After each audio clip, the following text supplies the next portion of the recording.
Good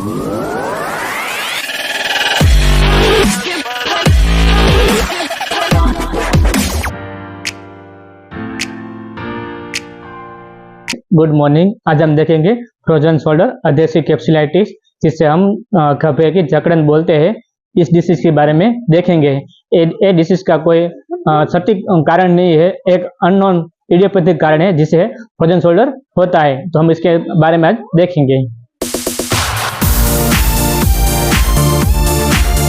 okay friend, तो आप देखते हैं इसकी पैथोलॉजी, इस डिसीज में क्या होता है इसके बारे में हम देखते हैं। तो आप फोटो में देख रहे हैं कि दो बोन्स है, हेड ऑफ ह्यूमरस और ग्लेनल कैविटी। इसके पीछे कैप्सूल, जो कैप्सूल आती है, इस कैप्सूल में इंफ्लामेशन और थिकनेस ऑफ कैप्सूल हो जाता है, जिससे मूवमेंट रिड्यूस हो जाती है।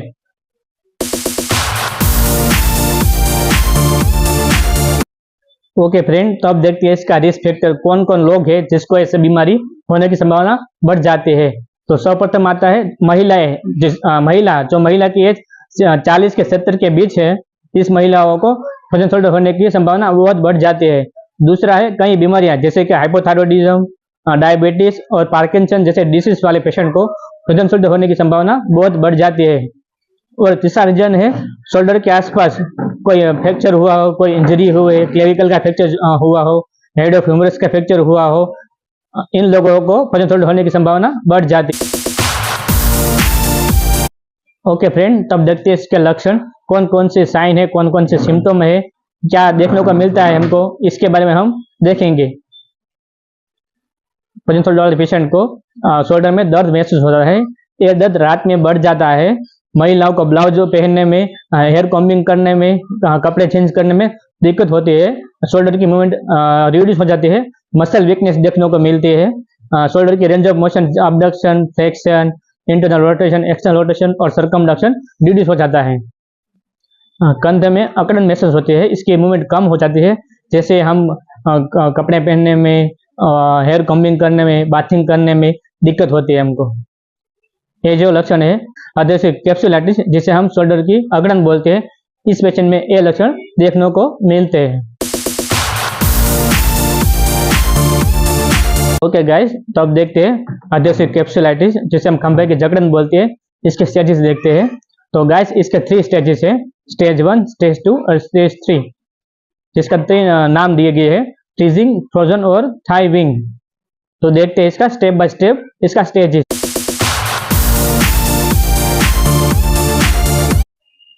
ओके गाइस, तो अब देखते हैं फर्स्ट स्टेज, फ्रीजिंग। इस स्टेज में कंधे में पेन महसूस होता है, दर्द महसूस होता है, इसकी मूवमेंट करने में हमको दिक्कत होती है। और ये स्टेज 6 सप्ताह से 9 महीने तक रहता है। ओके गाइस, तो अब देखते हैं दूसरा स्टेज, जिसे हमें फ्रोजन स्टेज बोलते हैं और जमा हुआ स्टेज बोलते हैं। ये स्टेज में दर्द कम होता है, लेकिन शोल्डर जकड़ना कंटिन्यू रहता है। इस स्टेज का ड्यूरेशन 2 से 6 महीने तक रहता है। ओके गाइस, तो अब देखते हैं तीसरा स्टेज, इसको बोलते हैं थोविंग और रिकवरी स्टेज।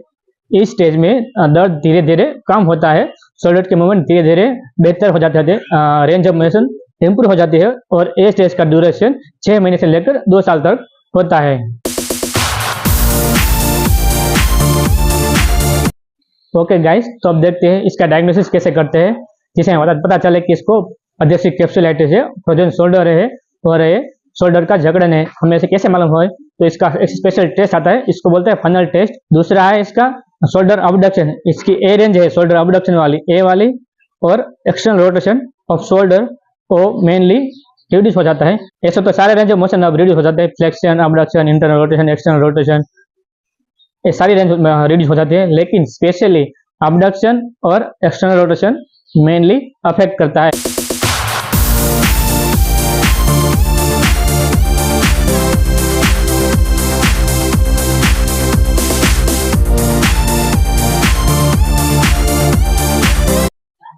ओके गाइस, तो अब देखते हैं फिजियोथेरेपी ट्रीटमेंट। तो फर्स्ट एक्सरसाइज है पेंडुलम एक्सरसाइज। तो देखते हैं पेंडुलम एक्सरसाइज का डेमो। ओके गाइस, तो हम देखते हैं पेंडुलम एक्सरसाइज कैसे करते हैं।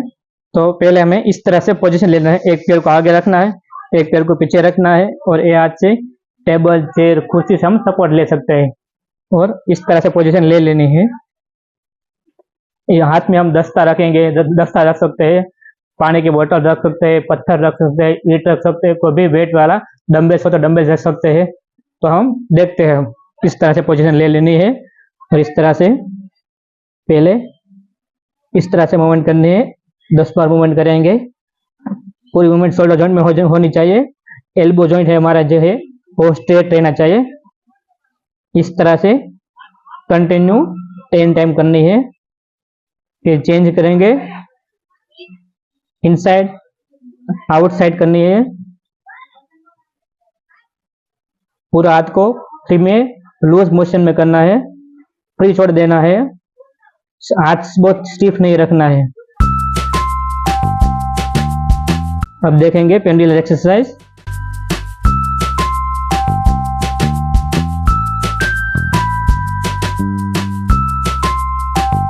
पहले हम क्लॉकवाइज करेंगे, 10 एंटी क्लॉकवाइज। एक्सरसाइज भी हमें 10 बार करनी है और दिन में 3 बार करनी है।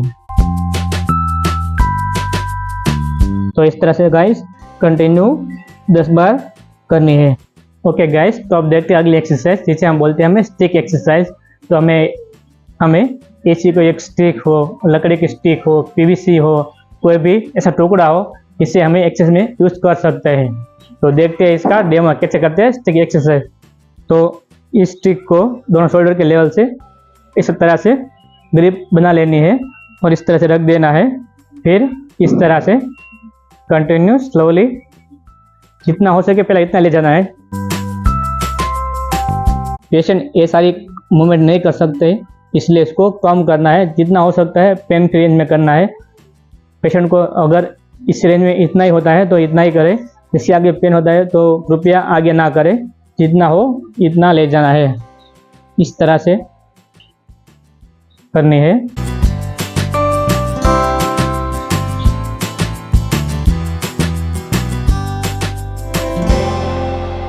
एक्सरसाइज भी हमें 10 बार करनी है और दिन में 3 बार।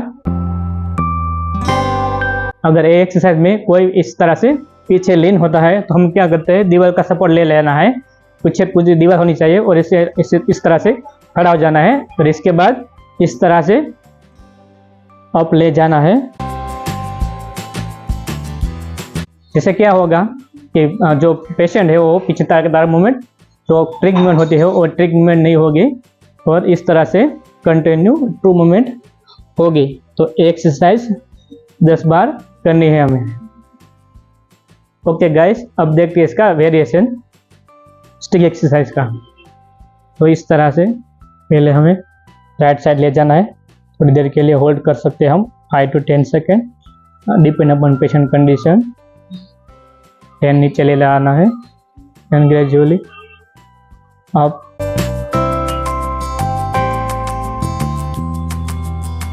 ले जाना है। एक्सरसाइज भी 10 बार करनी है। पहले हम राइट साइड करेंगे, अब देखते हैं लेफ्ट साइड। इस तरह से जितनी हो सके इतनी ले जानी है, फिर होल्ड करना है इस तरह से ले जाना है।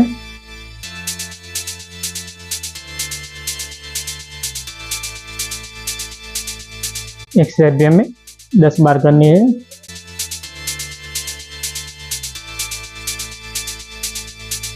ओके गाइस, तो अब देखते हैं स्टिक एक्सरसाइज का वेरिएशन। पहले हमें इस तरह से पोजीशन ले लेनी है। एक हाथ को इस तरह से स्टिक को होल्ड करना है और दूसरे हाथ को इस तरह से होल्ड करना है। फिर इस तरह से एक हाथ को ऊपर ले जा सकते हैं, इतना ले जाना है जितना जा सके इतना। फिर down, up, down, up, down. Exercise 10 बार करनी है, दिन में 3 बार। अब देखते हैं, हैंड चेंज करते हैं। ये हाथ को इस तरह से पकड़ लेना है और ये हाथ को इस तरह से पकड़ना है और फिर up, down, up down, up down, up down.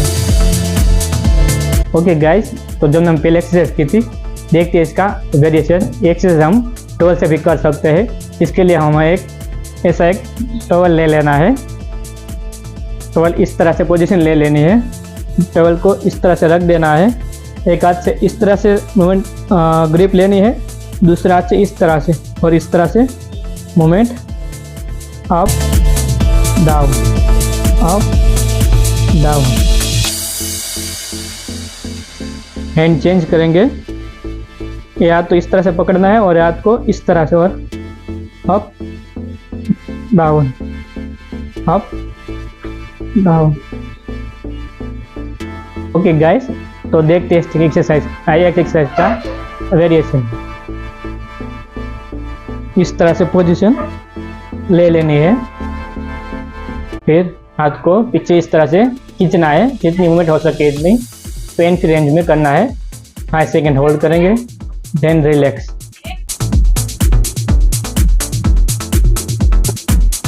Exercise 10 बार करनी है और दिन में 3 बार करनी है।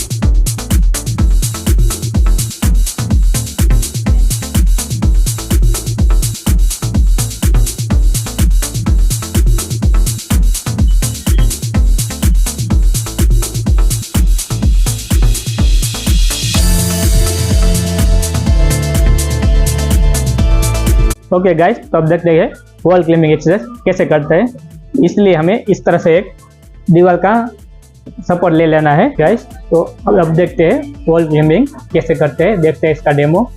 इस तरह से वॉल का सपोर्ट लेकर इस तरह से दोनों फिंगर को अप ले जाना है, बॉडी को स्ट्रेट करना है।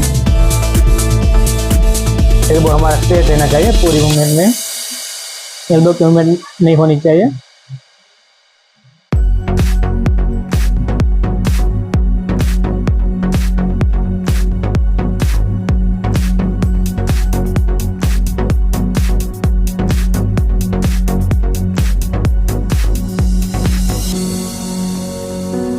इस तरह से एक्सरसाइज 10 बार करनी है और दिन में 3 बार इस तरह से करनी है। ओके गाइस, तो अब देखते हैं इसका वेरिएशन कैसे करता है। इस तरह से, और दोनों फिंगर को इस तरह से अप ले जाना है, जितना हो सके। एल्बो की मूवमेंट नहीं होनी चाहिए।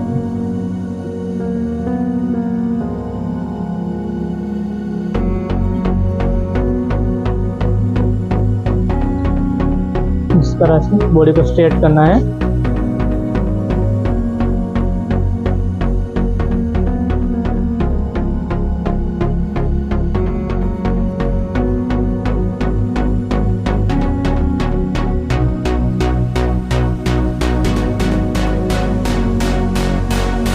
ओके गाइज, एक्सरसाइज हम टॉवेल से भी कर सकते हैं। जो हाथ रुमाल हम इसका हाथ रुमाल का यूज करके एक्सरसाइज करेंगे। देखते हैं इसका वेरिएशन। इस तरह से पोजीशन ले लेनी है, टॉवल को इस तरह से रख देना है, फिर इसको अप ले जाना है स्लाइडिंग करके, और इसको डाउन ले जाना है। एल्बो हमारा स्ट्रेट रहना चाहिए। इस तरह से अप डाउन। एक्सरसाइज 10 बार करनी है एक टाइम में, और दिन में 3 बार करना है ऐसा।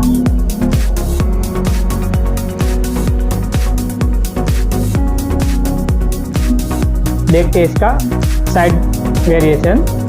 इस तरह से पोजीशन ले लेनी है, टॉवल को इस तरह से रख देना है, एल्बो हमारा स्ट्रेट रहना चाहिए, और इसको अप ले जाना है, स्लाइडिंग करना है, फिर डाउन, एल्बो स्ट्रेट रखना है,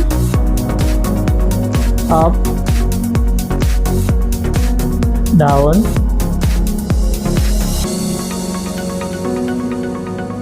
up down, up down. Okay guys, तो अब देखते हैं स्ट्रेचिंग एक्सरसाइज। स्ट्रेचिंग एक्सरसाइज देखेंगे जैसे हम खुद से कर सके। तो पहले ट्राइसेप का स्ट्रेचिंग देखेंगे। इस तरह से हाथ को रख देना है और इस तरह से दूसरे हाथ से स्ट्रेच करना है। 10 से 15 सेकंड तक होल्ड करना है। इसके बाद रिलैक्स करना है। जितनी मूवमेंट हो सके इतनी ही करनी है। इस तरह से रखना है। दूसरी बार करते हैं। इस तरह से 10 से 15 सेकंड तक होल्ड करना है। ओके, चेंज करते हैं अब। दूसरा स्ट्रेचिंग, इस तरह से हाथ को रख देना है और इस तरह से जितना हो सके इतना स्ट्रेच करना है। पेन की रेंज में करना है। पेशेंट को पेन ना हो, हमें पेन ना हो, इसी रेंज में हमको स्ट्रेच करना है। रिलैक्स। सेकंड टाइम करेंगे।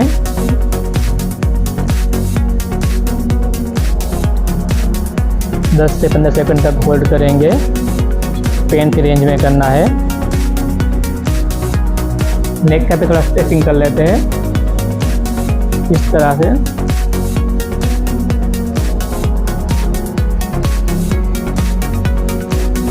Second time.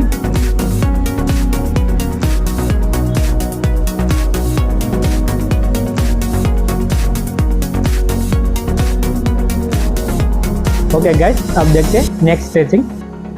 इस तरह से हाथ को रख देना है और दूसरे हाथ से इस तरह से स्ट्रेच करना है। Second time.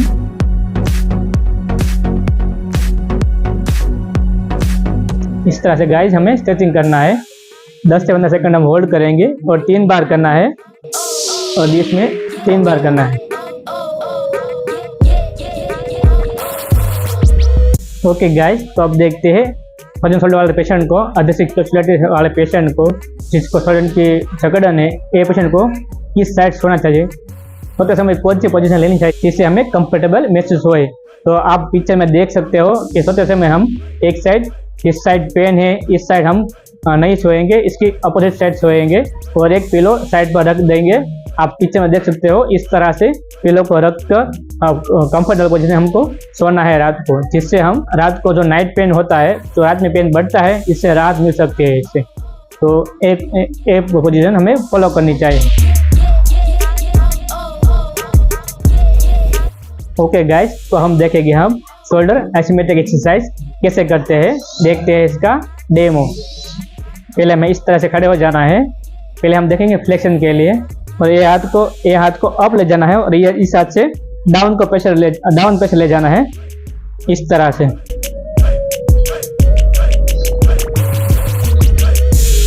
ये शोल्डर है, ये हाथ है, इसको अप ले जाना है और ये हाथ को डाउन प्रेशर करना है और इस पोजीशन को मेंटेन करना है इस तरह से। 5 सेकंड होल्ड करेंगे। Relax. Second time. Relax.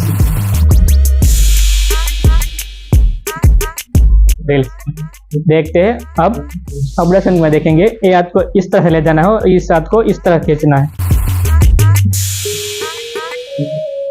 5 second hold करेंगे। रिलैक्स। रिलैक्स।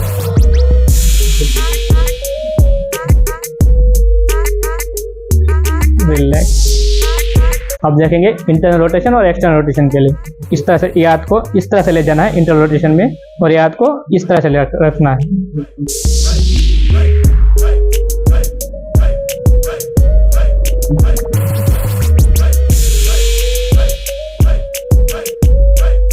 अब देखेंगे एक्सटर्नल रोटेशन। इस हाथ को इस तरह से ले जाना है और इस हाथ को इस तरह फोर्स रखना है।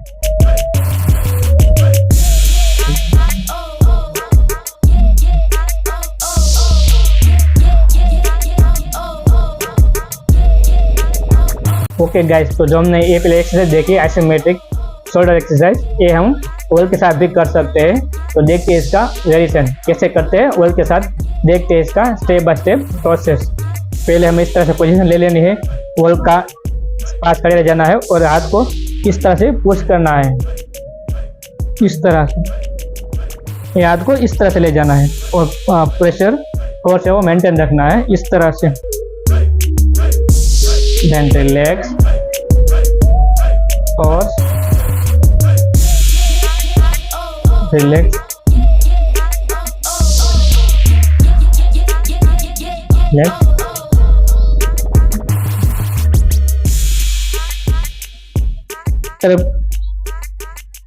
ओके गाइज, अब हम चेंज करेंगे। ये हाथ को आगे की तरफ ले जाना है इस तरह से फोर्स को मेंटेन रखना है। रिलैक्स, 5 to 10 सेकेंड होल्ड करना है और ऐसा 10 बार करना है।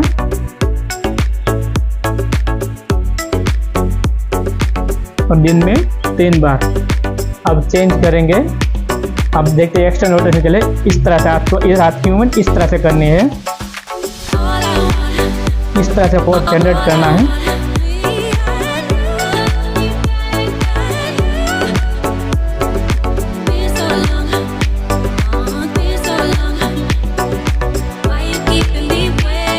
ओके गाइस, अब देखते हैं पीछे वाले से कैसे करते हैं। पीछे वाले मसल के लिए इस तरह से खड़ना है, खड़े रह जाना, इस तरह से खड़े रहना है और हाथ को इस तरह से मूव करना है।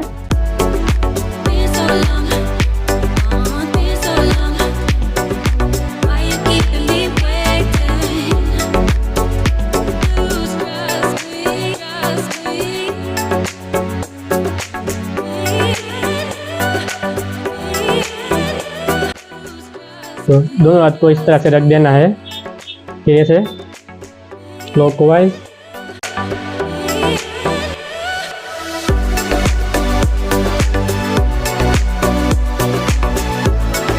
फिर anti clockwise.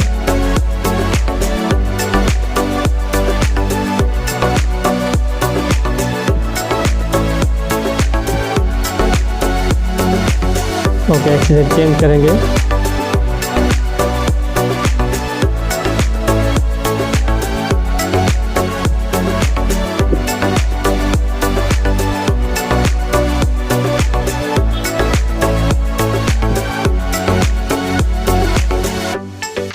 Okay, next exercise इस तरह से दोनों हाथ रख देना है, इस शोल्डर को इस तरह से अप ले जाना है, 5 सेकेंड होल्ड, देन रिलैक्स,